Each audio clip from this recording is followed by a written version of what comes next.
चलिए अब आगे बढ़ते हैं और मार्केट के long term technical texture discuss करते हैं। गोल्डीलॉक्स प्रीमियम रिसर्च के founder and chief strategist Gautam Shah जुड़े हैं, जिनके पास टेक्निकल रिसर्च में 2 दशक से ज़्यादा का अनुभव है। गौतम शाह स्टॉक्स के बड़े ट्रेंड पकड़ने के लिए जाने जाते हैं। उनसे समझते हैं कि बड़े मूव्स कहाँ बन रहे हैं। Gautam ji, good morning. जैसा कि नॉर्मली होता है, थोड़ी सी प्री इलेक्शन नर्वसनेस, किस तरीके से रीड कर रहे हैं आप इसको, और निफ्टी के कॉन्टेक्स्ट में क्या स्ट्रेटजी होगी अब? गुड मॉर्निंग अनुज। देखिए, जो ट्रेंड है वो निफ्टी में तो है नहीं। आई थिंक ये बहुत क्लियर है क्योंकि हम पिछले 4 महीने से 1,000 पॉइंट के रेंज में रहे हैं और हमने ये कई बार कहा कि जब भी निफ्टी 22,800 के आसपास जाता है वहां पर थोड़ी सी रेजिस्टेंस आ जाती है और नीचे में 21,800 और 22,200 में सपोर्ट आ जाता है। और जो भी हमारे लोकल या ग्लोबल फैक्टर्स रहे हैं, आई थिंक लिक्विडिटी के कारण मार्केट हर बार संभल जाता है। बट एज वी स्पीक, वापस I think we are at a make or break point because the Nifty is back at that important support of 22,200। और देखिए, प्राइस एक्शन उतना खराब नहीं है, बट जो ब्रेथ स्टडीज है उसमें मुझे काफी कंसर्न लग रही है और हमने अपने बिग पिक्चर रिपोर्ट में भी ये पिछले 2 दिन में कहा। क्योंकि number of stocks making 52 week highs, the advance decline line of the market, percentage of stocks trading of the 200 moving average, अगर ये सारे डेटा देखेंगे तो आपको लगेगा कि जो रिसेंटली मार्केट 22,800 तक गया उसमें पार्टिसिपेशन नहीं था। सो अभी भी एक स्टॉक स्पेसिफिक मार्केट है, लिक्विडिटी के कारण हमारा मार्केट नीचे ब्रेक डाउन नहीं कर पा रहा है। बट अगर ये 22,200 का लेवल क्लोजिंग बेसिस पे ब्रेक होता है तो 3 से 4% की एक शेकआउट हो सकती है। और क्योंकि ये इलेक्शन का महीना है तो देखिए, हमेशा लोग बोलते हैं कि प्री इलेक्शन रैली एक बनता है, but I think this time what is happening is a pre election dip. हो सकता है कि मैंडेट के बाद market will get back on track. और वैसे भी इस बाजार में अभी स्टॉक स्पेसिफिक और सेक्टर स्पेसिफिक रहना है। निफ्टी को आप जितना देखेंगे उतना आप बाजार में कंफ्यूज रहेंगे। ओके, तो सेक्टर वाइज सबसे ज़्यादा स्ट्रॉन्ग मोमेंटम कहाँ बन रहे हैं? आज तो क्लियरली ऑटोज़ का दिन है, लेकिन ऑटोज़ में वैसे भी काफ़ी स्ट्रेंथ रही है। सबसे स्ट्रॉन्ग सेक्टर्स आपके हिसाब से कौन से हैं यहाँ पर? देखिए, ऑटोज तो अच्छा है। आई थिंक ऑटोज में भी नए लीडर्स इमर्ज करके आए हैं। अगर आप आयशा मोटर्स को देखें, एस्कॉर्ट्स को देखें, आई थिंक इनमें मारुति को देखें, ये स्टॉक्स आप लीडरशिप ले लिए हैं और मुझे लग रहा है कि यहाँ पर और अच्छी स्ट्रेंथ बननी चाहिए। और ये क्या रिटेल स्टॉक्स है नहीं, these are institutional driving stocks, great companies, great earnings. तो मुझे लगता है कि ऑटो में ये सब स्टॉक्स में बने रहने चाहिए। यहाँ से भी 10 से 15% की तेजी मिलेगी। पर जो बाकी के जो ऑटो स्टॉक्स है वो काफी जो चल चुके हैं, वहां पर आई थिंक थोड़ी बहुत प्रॉफिट बुकिंग करनी चाहिए। सो अपार्ट फ्रॉम ऑटो, जो हमें अच्छा लगता है, जो मेरे हिसाब से एक मेगा ट्रेंड है, वो है मेटल्स। हम इसके बारे में 3-4 महीने से कहते आए हैं और मुझे लग रहा है कि यहाँ से भी मेटल्स इंडेक्स में 1,000 पॉइंट की तेजी मिनिमम आनी चाहिए। सो जैसी मार्केट स्टेबलाइज होगा, मेटल्स इंडेक्स धीरे धीरे 10,700 तक जा सकता है। So metals number 1 on our list, followed by pharma, जहां पर अच्छी कंसोलिडेशन 2 महीने की कंप्लीट हो रही है और वहां पर भी कुछ दिनों में ब्रेकआउट आनी चाहिए। और जो डार्क हॉर्स सेक्टर है, जो मेरे हिसाब से एक मेगा टर्न अराउंड दे रहा है, वो है एफएमसीजी। 6-8 महीने के बाद वहां पर हम टर्न अराउंड देख रहे हैं। तो सारे जो टॉप स्टॉक्स है, ITC, HUL, Dabur, Marico, Godrej consumer, सब अच्छे लग रहे हैं। और इसको देख के मुझे लग रहा है कि मार्केट थोड़ा सा डी रिस्क मोड में चला गया है।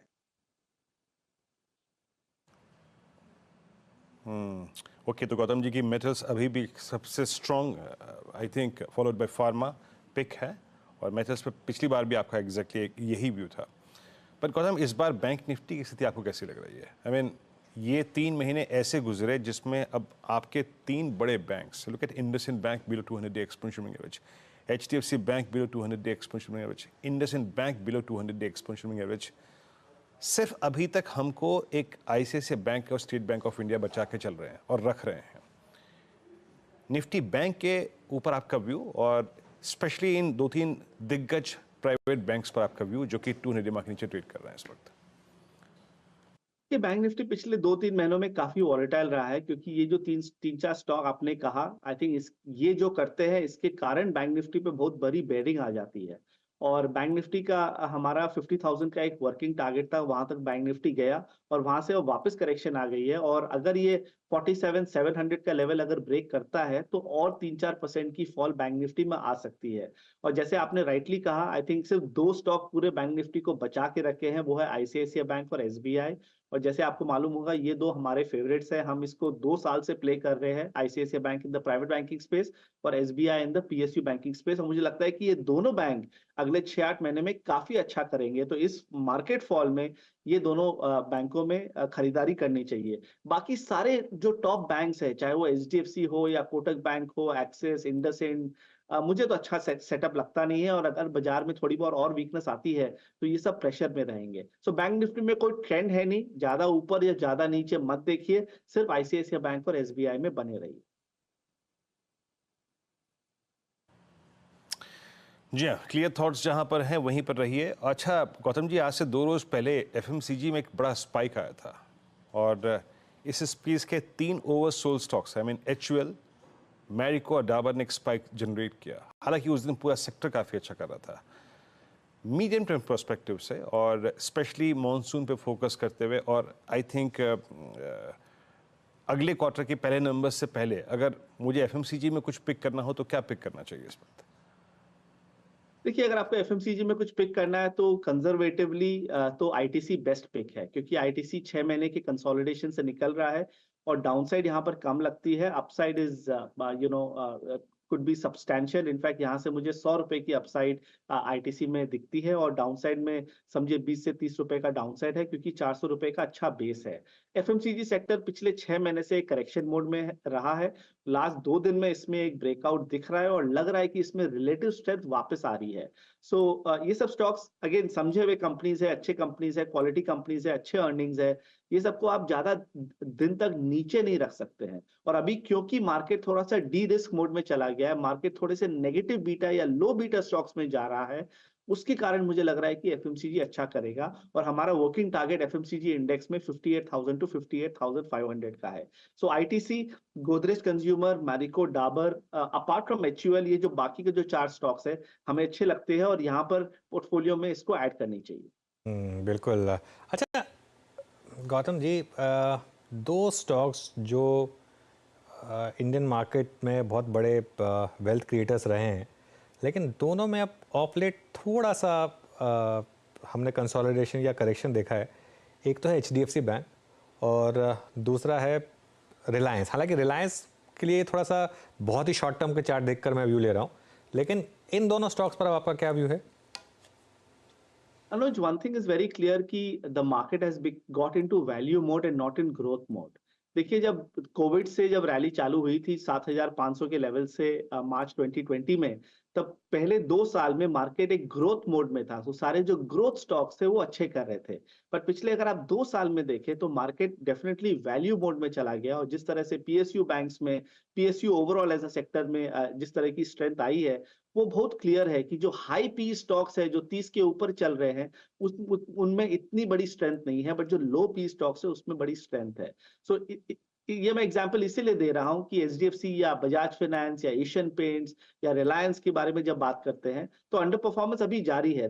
ये चारों स्टॉक्स में मुझे रिलायंस बेस्ट लगता है, कि मुझे लगता है कि इवेंचुअली रिलायंस 3,000 के लेवल के ऊपर ब्रेकआउट कर जाएगा और अभी जो फॉल आई है ये बाइंग अपॉर्चुनिटी है। पर जो बाकी के जो बड़े हैवीवेट स्टॉक्स है, चाहे वो एचडीएफसी हो या एशियन पेंट्स या बजाज फाइनेंस हो, वहां से दूर रखनी चाहिए, क्योंकि वहां स्मार्ट मनी एक्शन है नहीं, फंडामेंटल्स अंडरस्टूड है और वो ओवर ओन्ड है। सो अभी वैल्यू का मार्केट है, वैल्यू में रहिए, आई थिंक वही पैसा बनेगा। ओके, वैल्यू में रहिए, वहीं पैसा बन रहा है।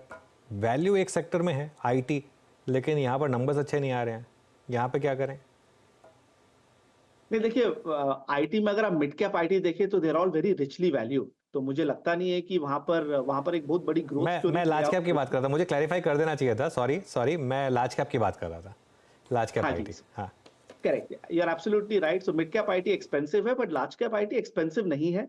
और वहां पर मुझे टीसीएस और एचसीएल टेक काफी अच्छा लगता है। पिछले 2 महीने में उसमें इतनी स्ट्रेंथ हमने देखी नहीं, क्योंकि ये बहुत बड़ा डिबेट चल रहा है कि ग्लोबल हेडविंड्स के कारण इंडियन आईटी कंपनीज को क्या होगा, नंबर 1, और नंबर 2 एआई के चलते इंडियन कंपनीज कैसे करेंगे। आई थिंक मेरे हिसाब से उसकी डिस्काउंटिंग अभी इस मार्केट में हो रही है, उसके कारण आईटी सेक्टर अंडर परफॉर्म कर रहा है। अगर आपका 3 महीना का व्यू है तो आईटी से दूर रहिए, वहां पर अपॉर्चुनिटी नहीं है अभी भी, और वो वीक हो सकता है।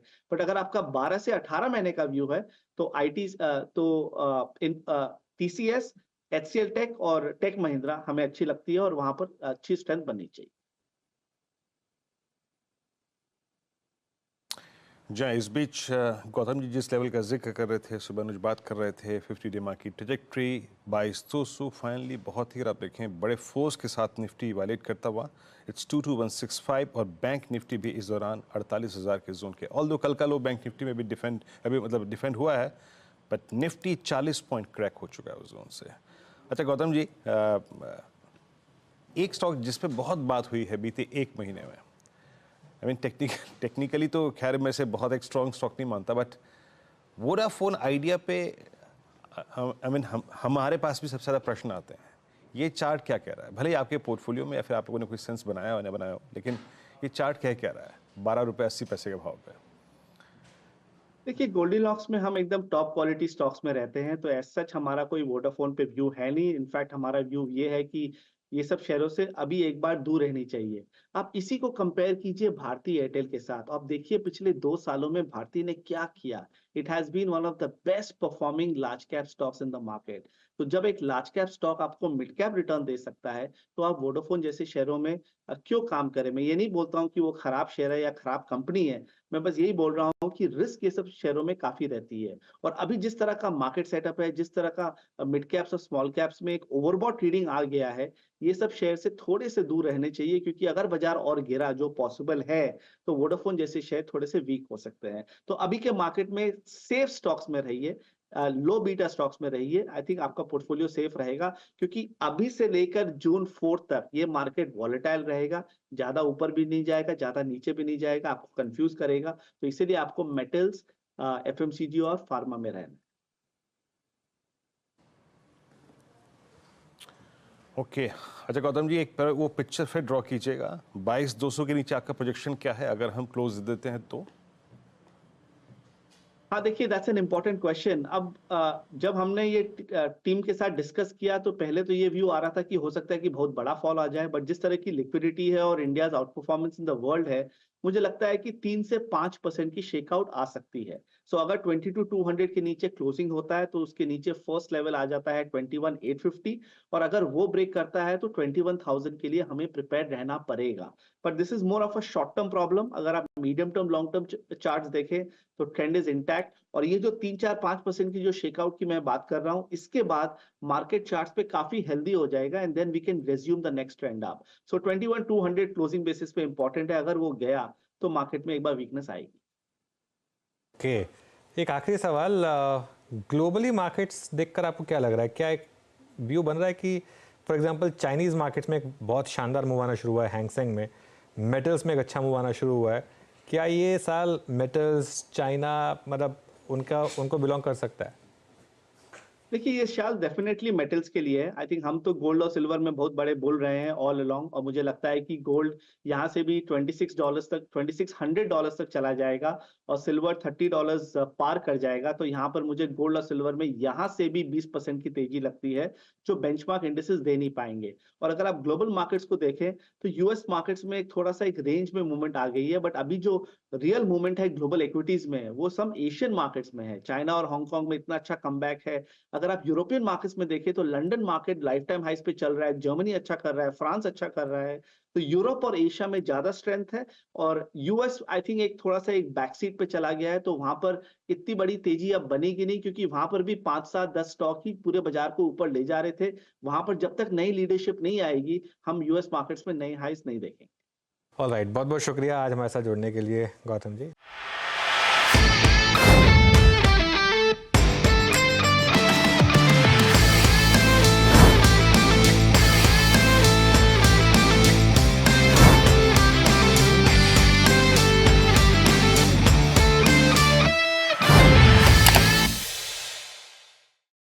बता दें कि मनी कंट्रोल पर दिए गए विचार एक्सपर्ट्स के अपने निजी विचार होते हैं।